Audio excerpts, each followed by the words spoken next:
You can listen to West Africa Democracy Radio anywhere across Africa and Europe via satellite. Tune in on Eutelsat 16A at 16 degrees east with a frequency of 12687 MHz and a symbol rate of 30,000. Stay connected to the heartbeat of West Africa. WADR.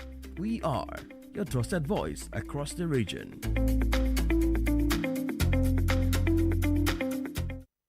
WADR. You can listen to us on 94.9 FM in Dakar through our website www.wadr.org.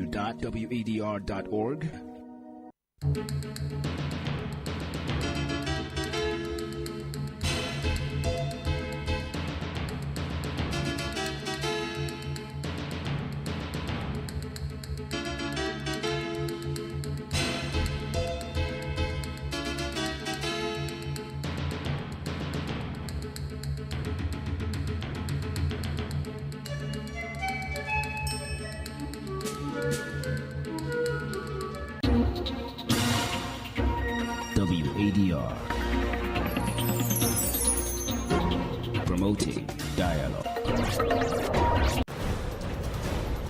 It's midday in Dakar and 1 o'clock in Port Novo. Good afternoon and welcome to Newslink on West Africa Democracy Radio, broadcasting on 94.9 FM and around the world at wadr.org. First, our top stories. ECOWAS approves $2.8 million for Ghana, Benin and 3 others to scale up counter-terrorism operations. We must work to continue to build a bridge between ECOWAS and our brothers in the Sahel, because our destinies are tied together. 30 Beninese soldiers face prosecution over failed coup attempt. Sierra Leone declares nationwide end to Mpox outbreak. A national conference on women's political participation and representation underway in the Gambian capital Banjul. Research shows that women leadership is not only about fairness, it's about effectiveness. It brings new voices, new thinking and new trust to public life. Please stay tuned for details of these stories and more. Here is Imo Edit with Newslink. Many thanks for joining our broadcast and a warm welcome to all of listeners across the globe. The Economic Community of West African States, ECOWAS, has approved $2.8 million in emergency security funding for 5 of its member countries. This funding is part of renewed efforts to combat terrorism and rising insecurity in the sub-region. The countries receiving this assistance are Benin, Côte d'Ivoire, Ghana, Nigeria and Togo. During its 68th ordinary session held in Abuja, the ECOWAS Authority of Heads of State and Government instructed the ECOWAS Commission to allocate funds to each of the 5 listed countries. Nadi Ditete has the details in this report. At its 68th ordinary session in Abuja, the Authority of Heads of State and Governments directed the ECOWAS Commission to disburse $2.85 million each to Benin, Côte d'Ivoire, Ghana, Nigeria and Togo. The release will come from the Regional Security Fund, pending a review of the approved plan of action. The decision follows a spike in violent attacks across West Africa, including terrorism, banditry and kidnappings. Leaders sharply condemned the recent wave of incidents, especially the abduction of school children in northern Nigeria, and expressed solidarity with the Nigerian people. The authority also commended President Bola Tinubu for swift intervention that led to the release of victims and ongoing efforts to curb insecurity. Reaffirming their commitment to defeating terrorism, ECOWAS leaders called for stronger international support from the African Union and the UN Security Council to assist affected countries. They further urged continued engagement with Burkina Faso, Mali and Niger to enhance cooperation in addressing worsening security challenges in the Sahel, a position reiterated by Ghana's President John Mahama in his speech after his installation as the Are Ateyeto Odua of the Source by the revered Oni of Ife in Ile-Ife, Osun State in Nigeria. Our sub-region is facing challenges. We all know what is happening in the Sahel. 3 of our members have decided to break away and form the AES. I believe that it shouldn't deter us because God put us in this sub-region together for a purpose. And so I believe that instead of ostracizing them, we must work to continue to build a bridge between ECOWAS and our brothers in the Sahel, because our destinies are tied together. Meanwhile, ECOWAS has instructed its commission to fast-track the operationalization of the Regional Counter-Terrorism Brigade by convening urgent meetings of intelligence chiefs and defense commanders to accelerate activation of the force. For WADR, Nadi Teti, Accra.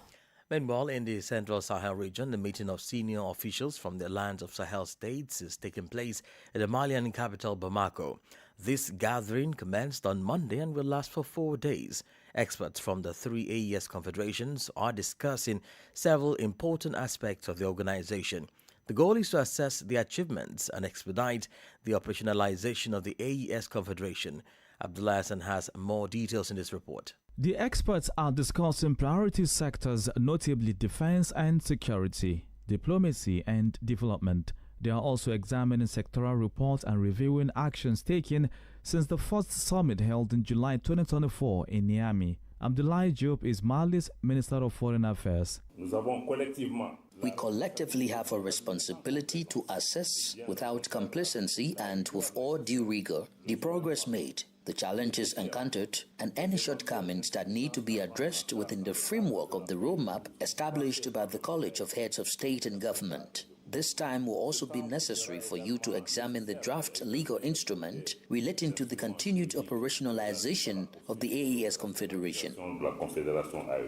For his part, the head of the Burkinabe delegation, Haman To, praised the political vision of the Confederation's heads of state. Under their incursion, the Congress of Sahel States stood as a bold political project with a new independence and resolutely turned towards the reconquest of our sovereignty, the security of our territory, and the promotion of endogenous development in the service of the resilient populations of the Sahel.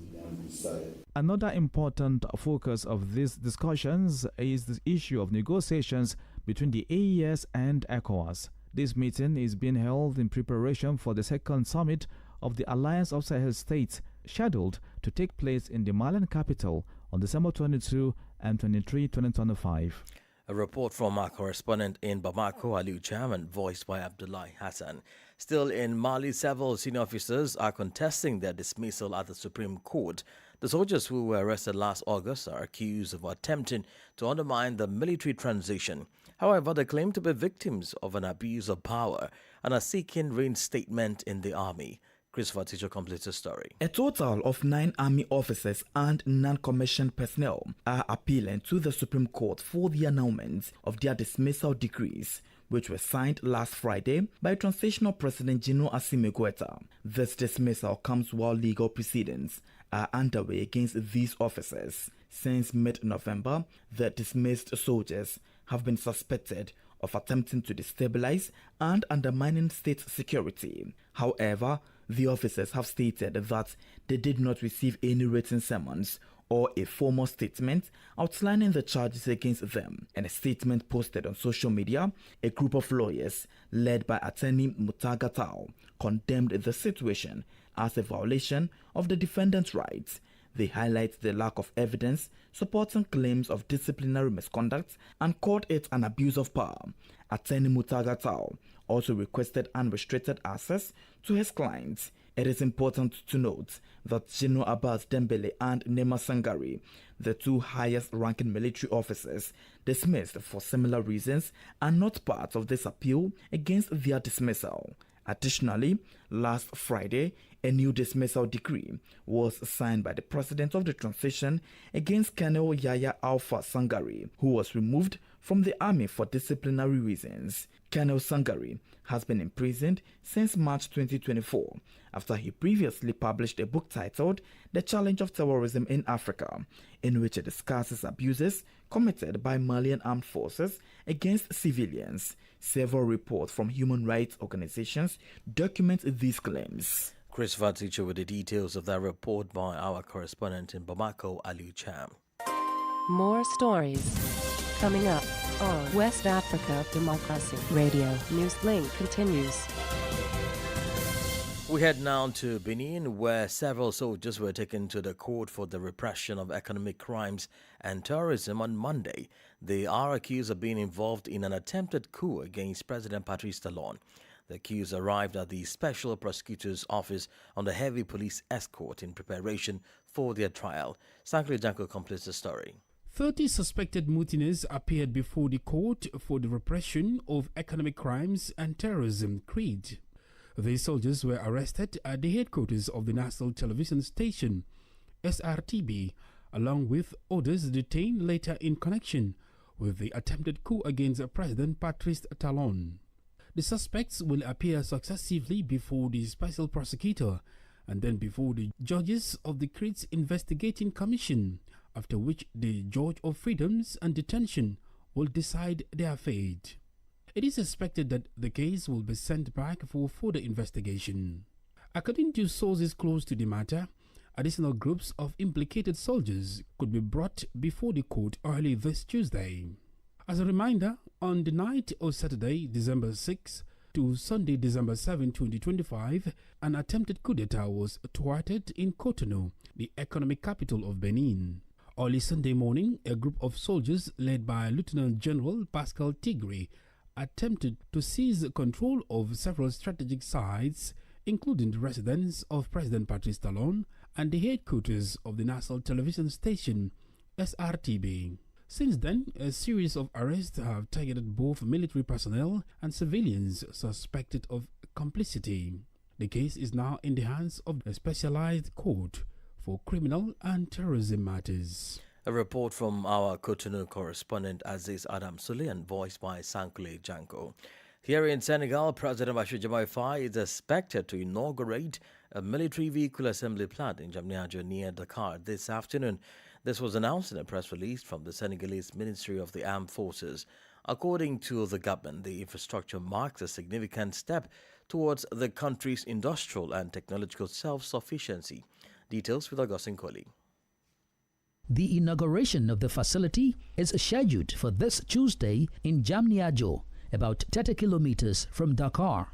It follows the signing of a memorandum of understanding between the Senegalese government and OSIWA, the Senegalese military vehicle manufacturer. This new facility is Senegal's first public-private industrial unit dedicated to assembling vehicles from the defense and security forces. According to the Senegalese government, this is a significant step towards industrial self-sufficiency and reducing dependence on foreign imports.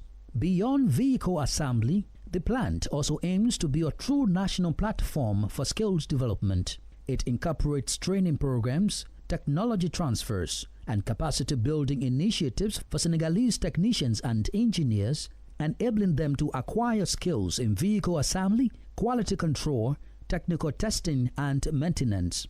The project, developed in partnership with Mercedes, is the result of an agreement signed in Germany between the Senegalese Ministry of Industry and the Ministry of the Armed Forces.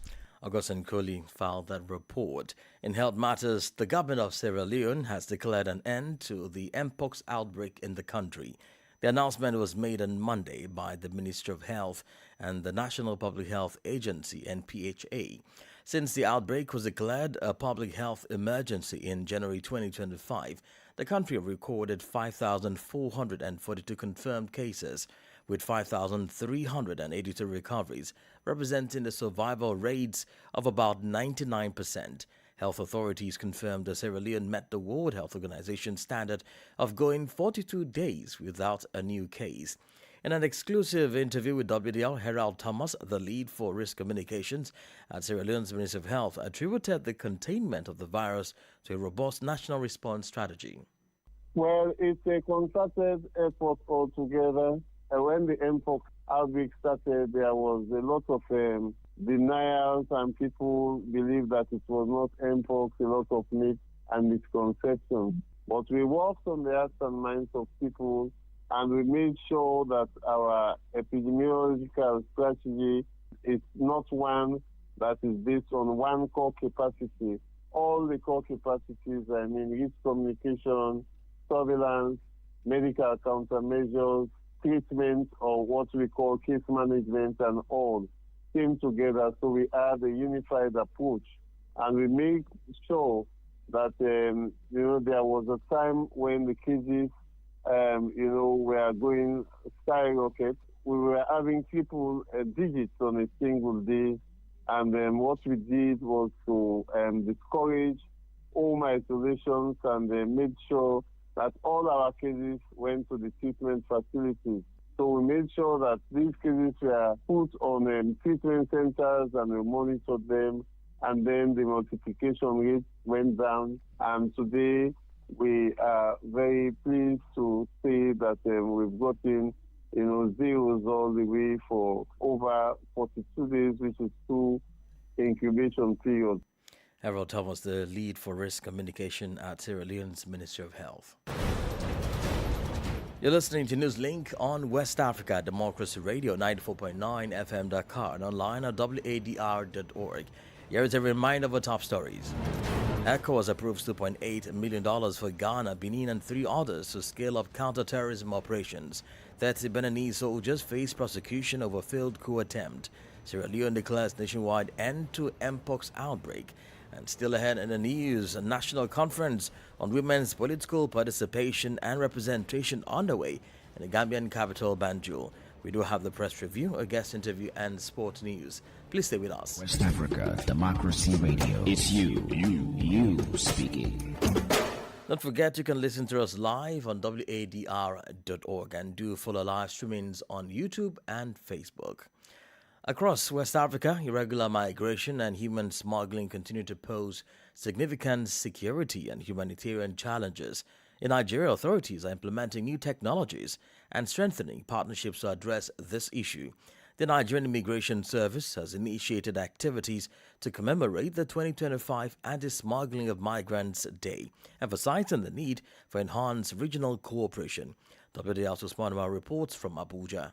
Nigeria's Immigration Service says it has deployed advanced surveillance and border management technologies across the country's 144 official border points as part of efforts to combat migrant smuggling and other cross-border crimes. The Comptroller General of Nigeria Immigration Service made this known at the service headquarters in Abuja during the flag-off of the 2025 Anti-Smuggling of Migrants Day held to commemorate International Migrants Day. This year's theme, Smuggling of Migrants, Emerging Trends, Realities and National Response, reflects growing concerns across West Africa, where porous borders, insecurity and economic pressures continue to fuel irregular migration. Represented by Ada James Umana, the Deputy Controller General in charge of Works and Logistics, the immigration boss said the Anti-Smuggling of Migrants Week would focus on public awareness, solidarity and renewed commitment to ending the criminal networks that exploit vulnerable migrants. We have intensified aggressive community and institutional sensitization on these dangers of irregular migration,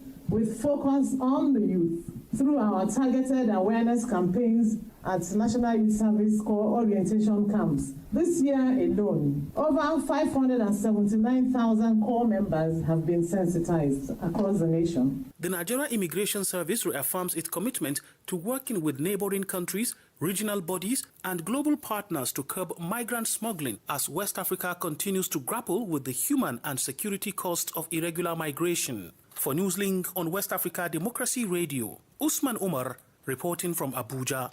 Let's travel now to the Gambia, where a national conference on women's political and participation and representation concludes in the capital, Banjul. The event is an initiative of the International Institute for Democracy and Electoral Assistance International IDEA in partnership with its national partners. It was held under the theme Breaking Barriers, Building Power, Advancing Women's Political Participation and Representation in the Gambia. The conference brought together political party officials, civil society actors and development partners. WDL's Banjul correspondent Sang Denal Mendy reports. The conference focuses on the ongoing challenges that limit women's participation in politics while emphasizing opportunities to enhance their representation in decision-making roles.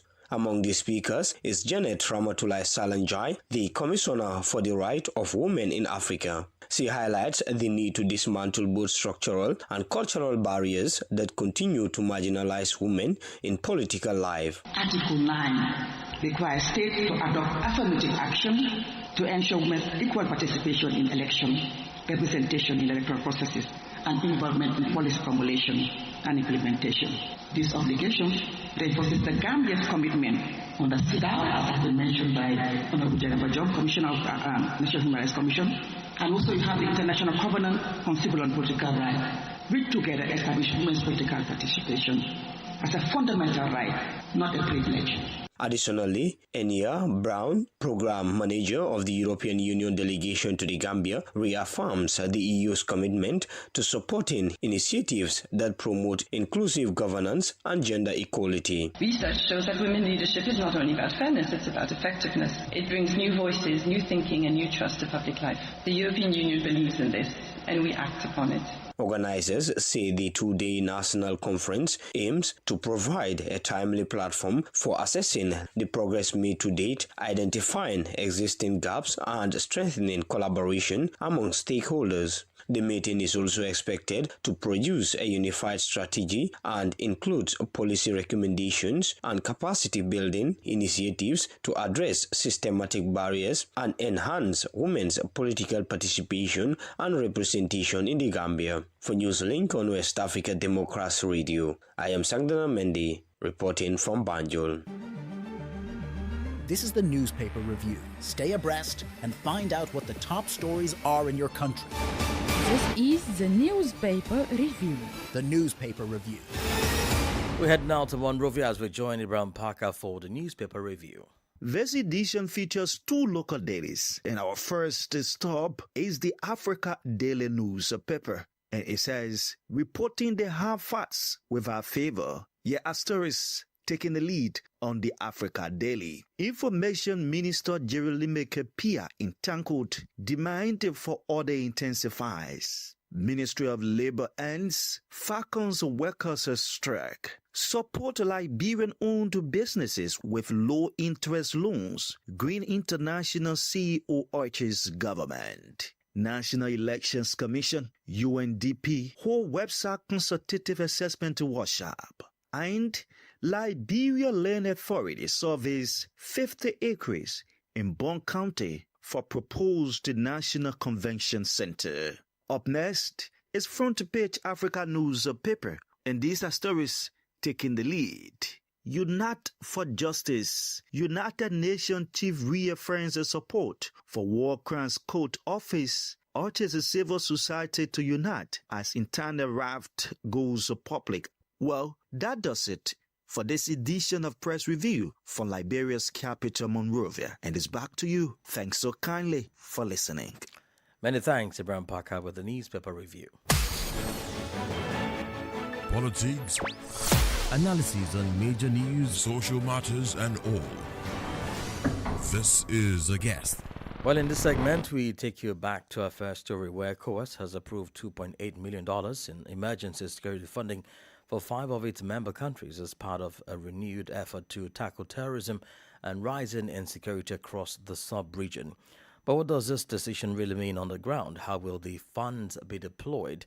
And can regional cooperation deliver real security for communities living under constant threat? Well, to help us unpack the implications of this move, we're joined by Austin Igbe, Wadr's advocacy officer, who will be sharing insight on the security policy and human impact of ECOWAS' latest intervention. This kind of funds should have been well coordinated from ECOWAS standpoint. ECOWAS does have, recently ECOWAS was looking for funding to create what they call the standby force. And they were looking for about $12 million or thereabout. I can't remember the exact amount now. But they were looking for some huge amount to coordinate a standby force to resist terrorists and all insecurity in the sub-region.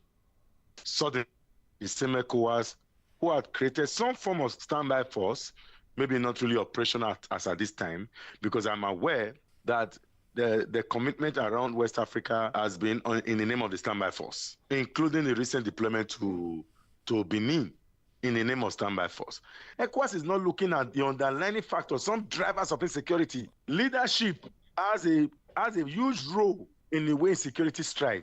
So beyond just supporting countries like Togo with $2.8 million, and you are giving Nigeria the same amount of money, the entire northern side of Nigeria is bigger than all of these 3 countries put together, or 4 countries put together. The level of displacement in northern Nigeria alone cannot be used to compare any of those countries if you are talking about fighting terrorism and underlying terrorism, because terrorism is highest right now in the Sahel countries. Well, you just talked about the drivers of insecurity. Don't you think with the renewed focus on security funding and military coordination by ECOWAS, it risks sidelining what we see as deeper governance issues, which include marginalization, poverty, unemployment, border issues, weak local institutions, which are the main field to this insecurity? Thank you. And just to add to my drivers of conflict and drivers of insecurity, I earlier mentioned leadership, which is never always mentioned. Poverty is key. Inequality is key. Marginalization is key. Hunger and starvation they are key. ECOWAS, I would think that in dealing with insecurity, it should be the first layer, because you need to create the environment for people to be happy before you actually deal with others. But however, running it as a twin or multi-facet level would be ideal. You tackle poverty. You take away from the recruitment of insurgency. For instance, in Nigeria, there are about 22 million out-of-school children in northern Nigeria. 22 million out-of-school children. That's a huge recruitment base. How do you cut that down? How do you address issues around the Majiri system? How do you deal with the hunger and starvation, particularly in northern Nigeria? Whereas there is so much plenty. When I say plenty, there's so much resources in the same region, northern Nigeria. Yet, the poverty in that area is at the highest level. 22 million out-of-school children, majority of whom are on the street sleeping.